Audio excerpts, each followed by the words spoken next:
Do you want to raise kids who are calm and confident and clear and feel able to take on the world? I'm pretty sure you do. And if you do, keep watching. The message here is very simple. Clarity is key. It is the only key to developing and raising calm, confident, clear-minded adults, not children. Hit subscribe, hit the like button, and stay tuned. My opinion and my perspective on why clarity is the main tool that you want to employ with your children. It reduces the tantrums, the meltdowns, or at least adds a clear narrative to them so you can navigate them better the next time they happen, because they will and because they should. They should continue happening because that is how your child processes the world.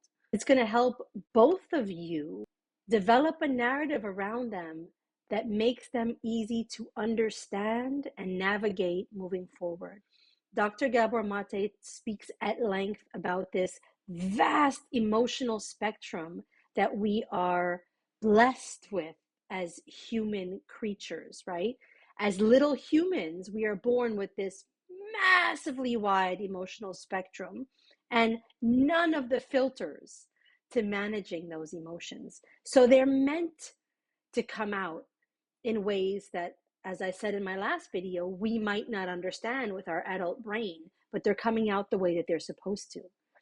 And the only way to help children develop an actually calm approach to life, a metered, level-headed approach to dealing with what life brings us, is by letting them live through the emotion and then giving them clear messaging around them. Let me give you some examples. My daughter's father and I are separated, so we co-parent. And it's been 3 years now. You can imagine that this causes a lot of emotional angst and turmoil and pain and confusion, especially in a child as young as ours was when we separated. She was 2.5. And I started to consult a parenting coach, a child therapist, when my daughter was 2.5, because we were experiencing these explosive emotions. Oh my goodness, every time we had to transfer from one parent to the other or separate after spending time together. And I just didn't know how to manage them. The explosions were intense, messy, painful, and they were long. And I'm talking sometimes 45 minutes to an hour of massive emotional eruption. What the therapist and parenting coach explained to me is that this is so healthy. Just parent her through it. Don't shame her. Don't discipline her. Don't get mad because she's being difficult. Let her process these emotions out by savagely throwing them out there. Obviously, this is a hard process to witness and be part of, but I got the picture. It's been 3 years now, and there are still moments that are upsetting or somehow triggering for our daughter. And inevitably, the behavior switches. So yesterday, she was upset because our schedule has changed. Our co-parenting schedule has changed for the last week and a half. This is bothering her, right? Because her young brain is where it is at 5.5. She can't necessarily immediately verbalize that this is what's causing her to be so anxious and angry, but I know her well enough to know that's what it is. She starts agitating and instigating and stealing food off my plate and looking at me while she does it. And later in the evening, kicking me once, kicking me twice. And despite multiple notices that I do not want to be kicked and that I'm going to move myself out of this kicking zone, she continued to follow me to give me little kicks and little kicks and little kicks. I saw the emotion bubbling up, and though my instinct was to leave the room because I was angry, I decided to just sit down and sit with her as she yelled and screamed and got all the emotion out. And inevitably, it led to sadness. She started expressing not necessarily informed, clear-minded thoughts, but that she missed Papa, that she was upset, that she wanted to see him, not in the normal way that she misses him, but in an anxious, kind of agitated way. And so I calmly said, I understand. I understand that you're upset. And it's hard when the schedule changes, isn't it? And then I paused. No over talking, no complicated narrative, not more information than she can actually absorb or make sense of. A calm, clear, concise question, not statement.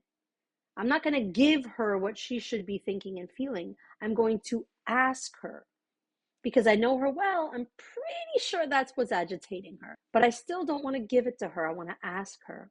And then she gave me the narrative. She confirmed that it's too much change, Mama. It's too much change right now. And that's it. That's the clarity, the simplicity of the clarity. Had we handled this situation differently, this tornado of emotion would have just spun around inside of her and created massive amounts of pain and confusion. And had we not given it clarity, a simple, straightforward, clear narrative, it would have eaten her up and created another level of something that she would have had to unpack later in life. That clarity and that simplicity allows the child to process what they're feeling in a way they can feel in control of. And that's the key, because next time it comes up, it won't be as explosive. It won't be as intense. But maybe by then, she feels confident enough to put a narrative forward, give a title to what she's feeling, starting with maybe one thing to help decompress and diffuse with your kids. Clarity is key. Don't force ideas on them. Bring them there and get them to where they feel comfortable questioning, and then just pause and pull back. Sometimes the less you say, the better, because they will begin to understand what they're going through. You parents, us parents, are the most dominant voices in our child's minds. Most of us, myself included, have found myself with a negative voice in my head as a result of somebody else's narratives to me, towards me, about me, or maybe not, about other things. But I've spent years now trying to unpack that narrative and disassociate from it. I don't want it. I'd rather have a positive, clear voice in my head. That's what you're giving your children. With simplicity and clarity, that is what you are giving them. Peace. So take the opportunity next time something gets charged and intense and overwhelming to first sit with it. Show your children that you are capable of sitting with raw emotions, because if they see you doing it, they will learn that it's possible. They will learn that it's possible to sit with difficult emotions, not to avoid them or run from them or cover them up with anger or frustration or fear or doubt. Just sitting with them, showing them that you can handle big emotions, teaches them how to self-regulate, teaches them that they also can handle big emotions. Just sit with it. Let them get it out, and then invite them to help you find some clarity for what they're experiencing, and do it together. Co-create. Simplify the narrative. They give it to you. They buy into it. And then you stay in that moment until the storm has passed. And once the storm has passed, you can get up and go back to whatever you were doing in a positive way. There's no anger. There's no, now we have to be mad because you had this tantrum. Now you need to go be by yourself. Now I'm angry at you. None of that. It's over. For a kid, it's over. If you carry it on, they don't understand why, because they've passed. So don't carry it with them. Let it end, give them the clarity, and you all just move on. Last night's event really made me feel like I needed to share this message. So for all the parents out there, I really hope that it helps.